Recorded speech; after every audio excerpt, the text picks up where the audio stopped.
No meio desse turbilhões de opções americanas, as séries brasileiras conquistam seu espaço e sua identidade. A série Magnífica 70 é a nova aposta do canal HBO Brasil para este ano e Amor, Te Amo é a carta na manga da Rede Globo, que conquistou uma boa audiência na estreia da série. Mesmo em ascensão, uma das grandes dificuldades da produção de séries no país ainda é segurar atores e roteiristas sem a garantia de uma segunda temporada. Os recursos também são um problema. As emissoras precisam se adaptar e ver o que está dando certo ou não, e os incentivos públicos são atropelados pela burocracia. A pirataria na internet tem afetado a indústria cinematográfica, além de ser um dos fatores do fim das locadoras. O problema persiste, especialmente porque a legislação do Brasil não é eficaz. Confira na reportagem de Maria Eugênia Ferezin. Zona Sul de São Paulo. 8 anos de trabalho e agora tudo vazio. Final de semana você não encontrava filme e lançamento na prateleira. Eu comprava 30, 40 filmes, você não conseguia assistir nenhum desses, né? Você não encontrava, nem reserva você conseguia fazer. Zona Oeste da cidade. 11 anos atrás do balcão. E agora tudo à venda. As pessoas elas preferem ficar em casa, pegar o filme pela internet ou pela TV, baixar o filme, do que vir na locadora e ter o trabalho de depois devolver. Tanto Arilson quanto Alexandre tiveram que pôr um fim ao sonho de trabalhar com filmes. Nós vamos fechar porque o público parou de frequentar a locadora. A locadora de Alexandre fechou no final de 2014. Já a de Arilson sobreviveu mais de 11 anos em um bairro nobre da cidade de São Paulo. Mas, com a chegada dos filmes online, ele teve de fechar as portas. A concorrência é meio desleal, meio forte demais, né? E não dá para competir dessa forma. Porque nós temos custos, né? Internet, água, luz, telefone, aluguel. E um filme que você compra, para você poder pagar esse filme, tem que lucrar várias e várias vezes, até começar a ter o lucro. E se a pessoa não vem na locadora, não tem locadora, infelizmente. Esse é o retrato de um país que é o quarto que mais baixa filmes ilegalmente. Esses downloads são feitos sem autorização legal das produtoras de filmes, desrespeitando os direitos autorais. Baixar esses filmes é um crime, e muita gente confessa que o faz. Você costuma baixar filme pela internet? Não. Por quê? Porque eu uso Netflix. Você sabia que isso é considerado crime e pirataria é considerado crime? Não, baixar filme eu não sabia, não. Sei lá, é melhor do que comprar na banca. Pra mim era menos crime do que comprar o pirata. Eu prefiro comprar pirata mesmo. Prefiro comprar DVD pirata. Sai mais barato. Eu baixo por facilidade. Baixo. Pela facilidade que tem hoje em dia, tanto por alguns serem pagos, outros até não, né? E tem até serviços online para baixar os filmes agora gratuitamente, né? A pirataria é um crime cada vez mais comum nas redes. De acordo com um estudo do IPEA Data, cerca de 40% dos internautas baixam conteúdo de forma ilegal na internet. O estudo também mostrou que esse hábito é mais comum entre jovens de 10 a 15 anos. O que justifica o crescimento da pirataria na internet é a mudança de hábitos de consumo que a tecnologia proporcionou. Em 2010, a Ancine pesquisou o impacto da pirataria nos filmes, crime que faz um rombo de milhões de reais na indústria cinematográfica. Esta doutora em propriedade intelectual explica o que caracteriza um caso de pirataria. Mas basicamente é desrespeitar o direito do autor, que teria que decidir quando e como ele queria que aquela obra fosse divulgada. Os serviços de streaming podem ser considerados uma boa solução para o problema da pirataria na internet. Ele consiste em uma transmissão de conteúdo multimídia de forma instantânea, sem a realização de downloads, sem violar os direitos autorais. Fernanda explica por que os serviços de streaming não são considerados casos de pirataria. O que vai caracterizar é se a plataforma se preocupou em obter as autorizações de direitos autorais junto aos entes responsáveis. Então, se você analisar a legislação da maioria dos países, uma obra intelectual, qualquer que seja, pode ser um livro, pode ser uma música ou um filme, ela precisa de autorização do seu titular. Às vezes, a própria pessoa que escreveu o texto, e no caso de obras audiovisuais, em muitos casos, os direitos já estão sob a detenção de uma empresa, de uma produtora ou do diretor que conduziu a obra. O Brasil também tem sua capital do cinema. A cidade de Paulínia, no interior de São Paulo, já foi um dia considerada a Hollywood brasileira. Apesar do título, a cidade enfrenta uma grave crise financeira e a prefeitura decidiu cortar os gastos. Desde 2012, o Festival de Cinema da cidade não acontece mais. Em 2012, 394 filmes se candidataram ao festival e 27 produções inéditas foram selecionadas. A premiação total chega a R$800 mil. Filmes como O Palhaço, De Pernas pro Ar, O Homem do Futuro e Somos Tão Jovens foram rodados em Paulínia. E nós vamos falar agora com o nosso repórter Gabriel Arvati, que vai nos contar um pouco sobre sobre as revistas de cinema no Brasil. Boa noite, Gabriel. Boa noite, Mariana. Boa noite, Anitta. No Brasil, as revistas de cinema não têm um grande papel no mercado atual. Temos duas revistas que mais se destacam por aqui. A revista de cinema e também a Pipoca Moderna. A revista de cinema busca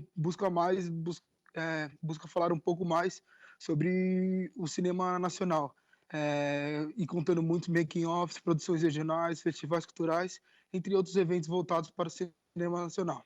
Já a Pipoca Moderna foca naquilo que está recentemente na mídia, como bilheterias, atuais sucessos, e além de divulgar notas contando novidades de filmes que estão por vir.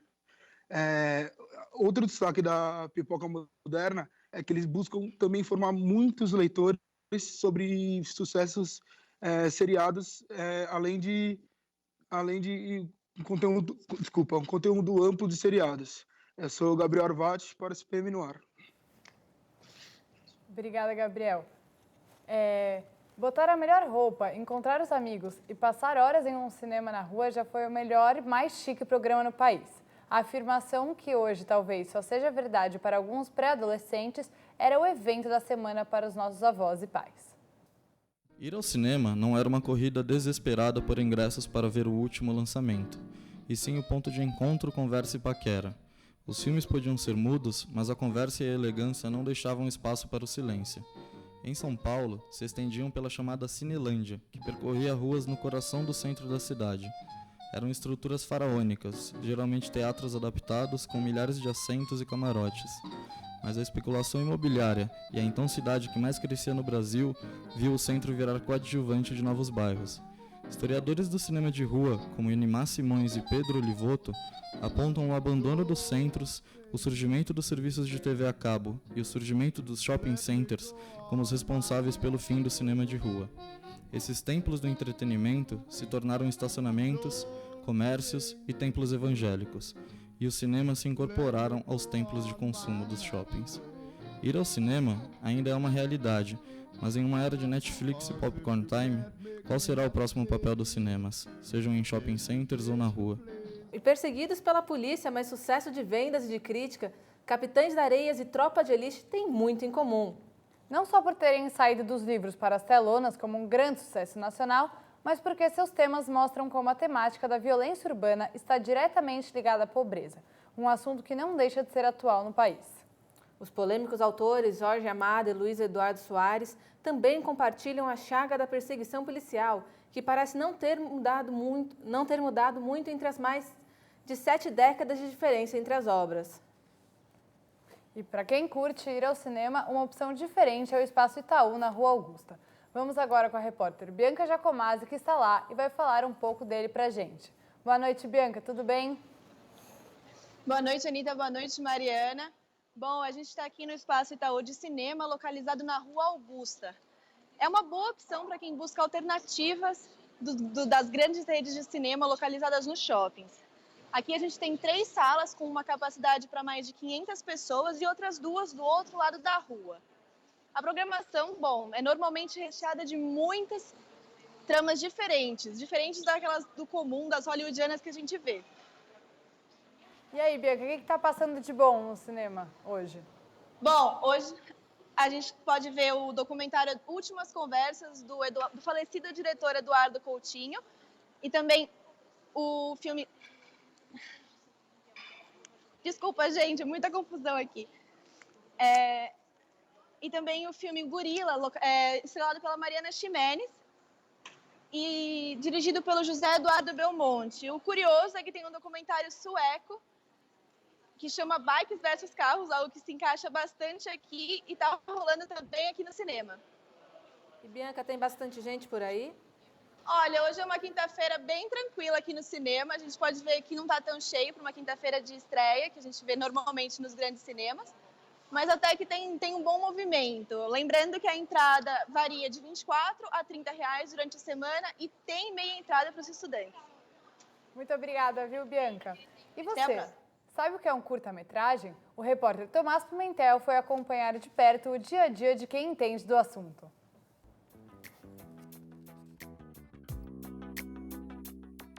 Os curtas-metragens são filmes de pequena duração com intenção estética informativa, educacional ou publicitária. O curta ele tem uma finalidade artística, então a importância dele é novas tendências que vêm surgindo, novos diretores. É mais fácil fazer um curta-metragem do que um longa-metragem, então é uma maneira do cara aparecer com mais facilidade, é uma maneira de uma produtora aparecer com mais facilidade nos festivais, enfim. É uma porta de entrada para a parte artística e aí para a produtora ou para os diretores. Segundo Alexandre, o curta gera tendências para futuros longas e mostra um período de experimentação cinematográfica. É como se fosse uma escola, né? Às vezes surge uma tendência nova, o negócio dá muito certo, aí se vende, se as pessoas gostam, se tem público, o negócio vai evoluir para um longa-metragem, para um média-metragem, enfim.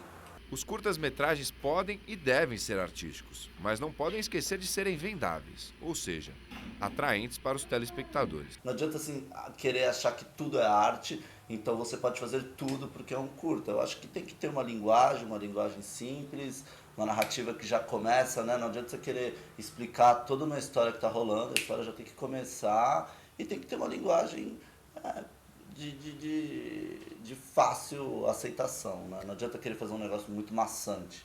Alexandre espera ter sucesso e conta a importância de prêmios como Cannes. Cannes é uma referência artística, uma referência da produção, do que está acontecendo de melhor ali naquele ano. Enfim, é um impacto muito grande numa produtora, num diretor que conseguir, na equipe inteira que conseguir colocar um filme lá, que ganhar uma premiação. Todo mundo vai ganhar quando eu digo financeiramente. A equipe de produtores terceiriza seus equipamentos e trabalha simultaneamente com outras empresas para que os custos sejam menores, apesar de não ser a forma de trabalhar que mais agrada a Alexandre. Hoje, na produtora, é ser um produtor, então minha expertise é ter o contato do pessoal, saber onde eu alugo equipamento barato, saber onde eu consigo pessoas capacitadas para participar do clipe. Essa é a minha expertise, mas eu falo, o que eu gosto de fazer é dirigir filme, porque é a fatia do bolo mais gostosa. E entre 15 e 20 de junho acontece o Festival Internacional de Cinema de Animação de Annecy. O curta-metragem brasileiro de animação Guida, da diretora Rosana Urbis, foi selecionado para a mostra. Outros 2 curtas-metragens foram indicados nesse ano para mostras prestigiadas. Quintal, do diretor André Novaes de Oliveira, foi selecionado para a quinzena dos realizadores. Já Command Action, do diretor João Paulo de Miranda, disputa o prêmio da Semana da Crítica. Você gostaria de saber mais sobre cinema, mas não quer fazer uma graduação?